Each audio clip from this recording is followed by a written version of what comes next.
Hi everyone, we're here working in the classroom on the imaginary map project, and you're probably at this point in the quest chain, so I wanted to show you how to go ahead and get started with your imaginary map quest. So watch this video tutorial first, and then if you still have any questions, that would be a good time to either ask a neighbor or ask me. So let's go ahead and get started.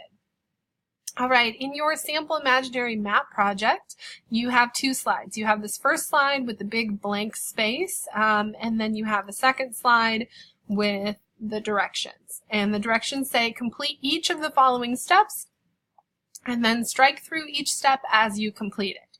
I see here that the first instruction is to type your name on your imaginary map project slide 1. And back here on the slide, I already kind of got a little ahead of the game and redid the label here, so just make sure it has your name, date, and the class period, and you can adjust the font size if it's too large. So I'm going to go ahead and highlight that and go up to Format and strike through just to keep track of what I've completed and what things still need to get done. This second instruction says to use the Scribble line tool to draw the outline of an imaginary land. Oh my goodness. Wow, there are so many different shapes that I could get started with. Well, first of all, I know that the scribble line is right here under the select line tool. And instead of the straight line, I'm going to go all the way down here to scribble.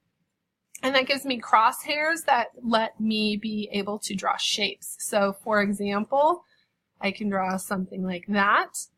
Or if I'm not happy with it, I can try again and give it another go.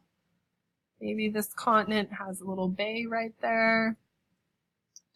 And if I'm still not happy with it, I can go ahead and try it as many times as possible. So the big thing is just to fill the space and give yourself a lot of workable room so that you can put various land and water features in there. So I think that looks good to me. Once you've connected the two ends of your line, you can actually resize it a little bit so that it fills the space. And I think I'll move my name over there a little bit.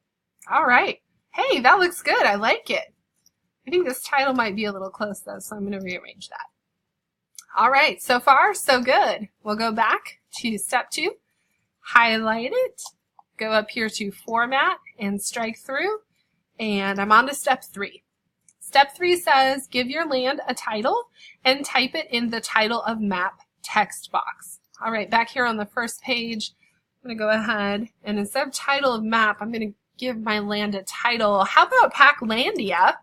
Oh my gosh, that sounds amazing. All right. And of course, Google does not know how to spell Packlandia. So I'm going to tell it to just ignore that spelling mistake. All right. Back to my directions slide, and I have completed step 3. Wow, this is really moving quickly. Once again, Format, strike through, and I'm good to go. Step 4, adjust the scribble line weight to 4px and change the line to a color of your choice. All right, so a px is a measurement, and it actually stands for pixel. So I'm going to click on my line, and then I'm going to go up here to line weight, and I'm going to change it to 4px because that was what the directions said. So now that's made my line thicker. You can actually play with that and see that you can have a really thick line, you can have a really thin line. For this assignment, we'll set it at 4. It also says that I should pick a color of my choice, and I think I choose blue because my land is an island. So I'm going to see that as kind of the background color. All right, let's see. What should I do next? Well, definitely cross off step 4, Format, strike through. And the next step says to use colored shapes to create a variety of landforms. And it looks like that kind of goes with the next one. Use line or shape tools to create a variety of water forms. So if you've done your landforms quest, you know about mountains and grasslands, forests, things like that. And then there's also bodies of water like rivers, oceans, lakes.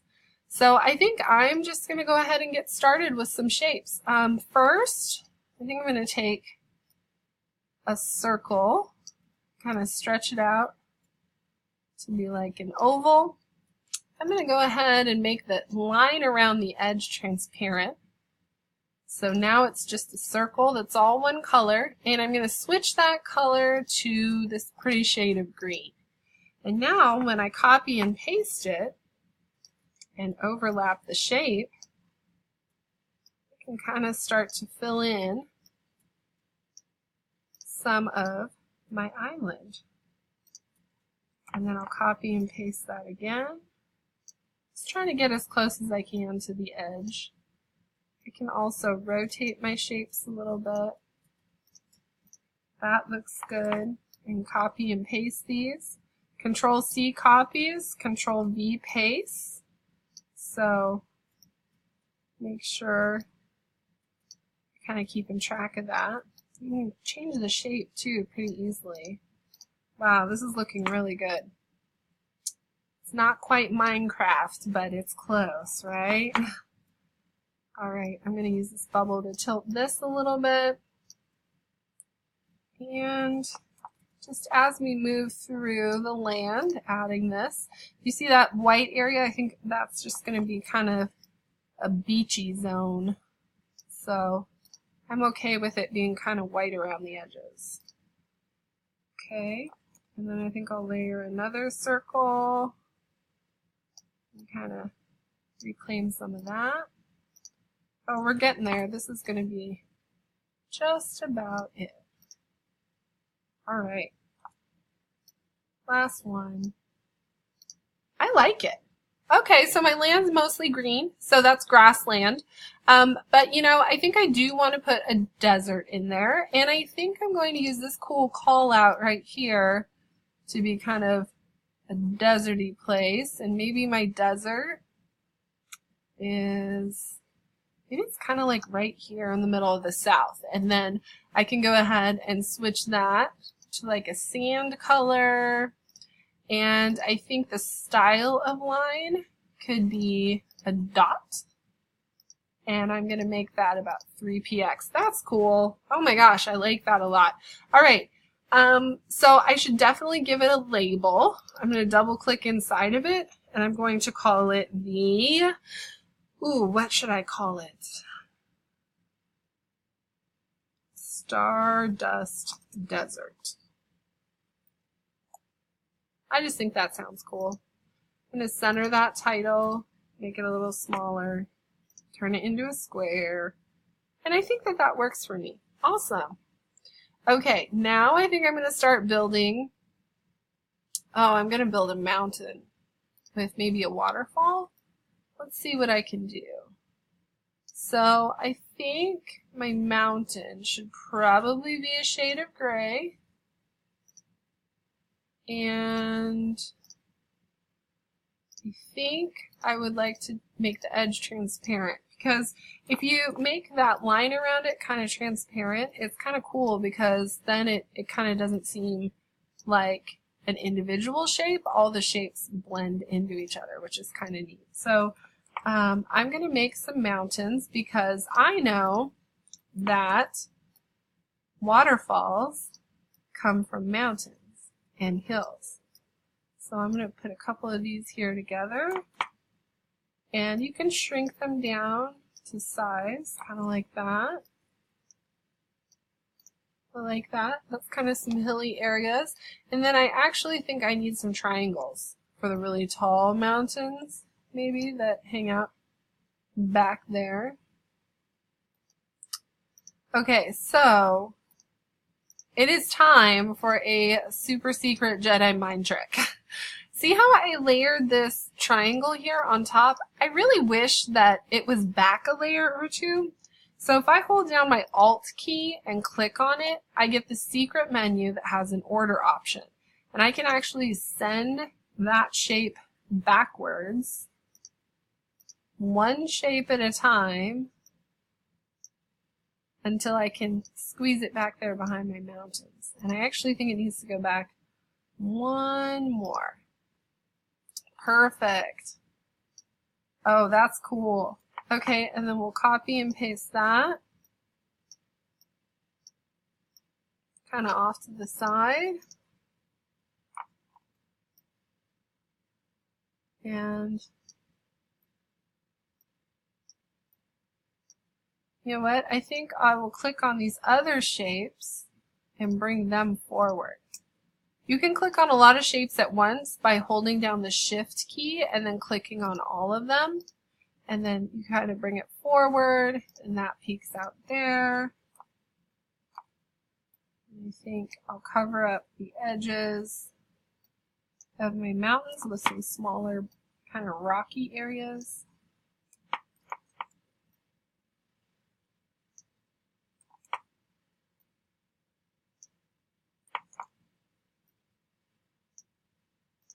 That's awesome. Okay. Wow. This is going really well and really fast. So I'm going to go ahead and call it good for my mountains. And now I'm going to add, some water. I'm going to use the scribble line again, and I know that waterfalls kind of go like that. I'm going to make a bright blue, actually maybe this color. And then I'm going to make it really thick so that it looks like it's falling here.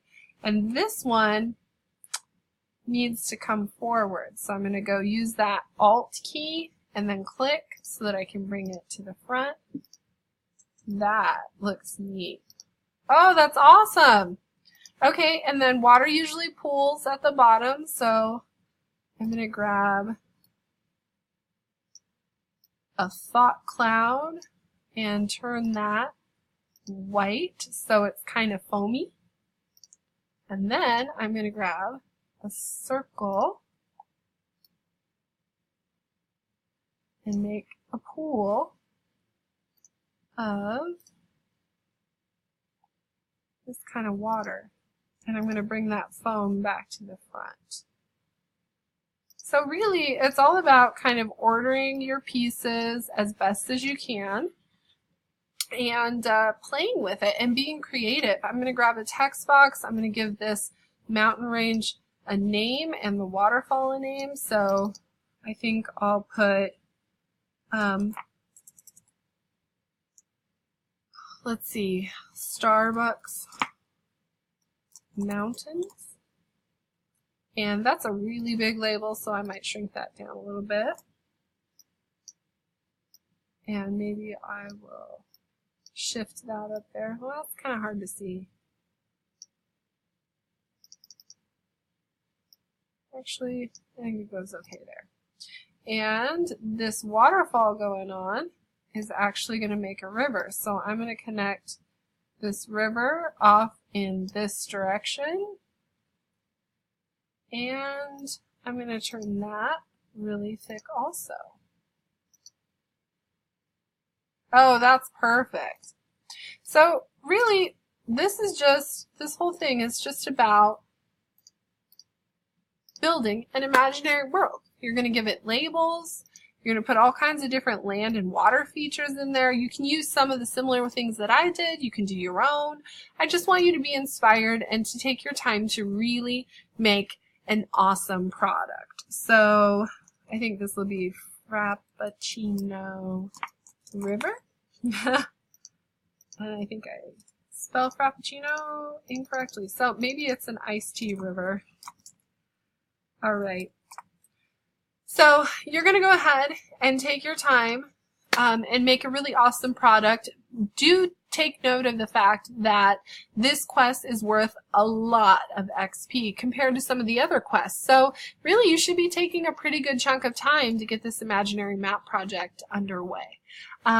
Don't forget to fill in the key with exact information about the colors that you're using. So for example, I'd want to go ahead and put a little box here,